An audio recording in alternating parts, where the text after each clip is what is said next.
Таваскан е практично идентичен со концепт автомобилот прикажан 2019-та во Франкфурт, збогатен со неколку остро нагласени линии. Донатор на технологијата е Volkswagen ID.5 GTX.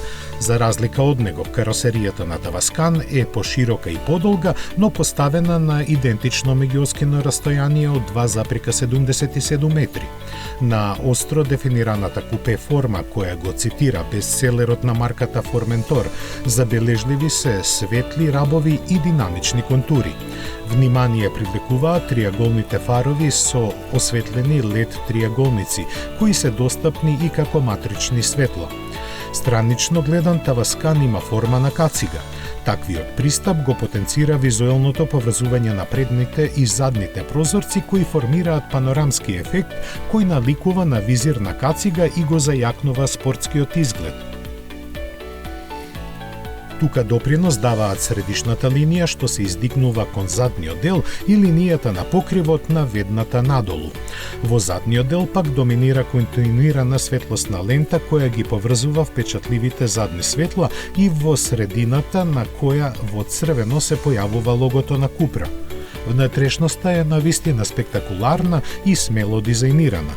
Во срцето на неконвенционалниот дизајн е сребрената централна конзола врамена со боја на бакар, обликувана со диамантска форма и рбеч што слободно лебди. 15-инчен екран на допир, најголемиот во Купра досега, е задолжен за инфозабавните функции. За возачот доделен е 5,3-инчен дисплеј доволен за основните информации за возењето.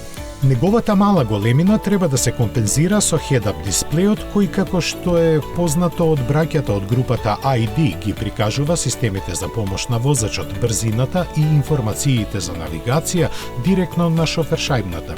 Шпанците секогаш биле ориентирани кон спортските форми, па сосема нормално е што Таваскан има стандардно школкасти седишта направени од одржлив и рециклиран материјал.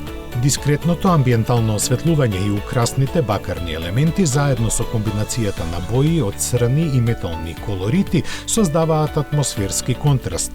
Купра се потпира на компетентноста на матичната компанија за технологијата. Врз основа на архитектурата MEB, наменета за електричните возила на групацијата Volkswagen, можни се две опции на погон.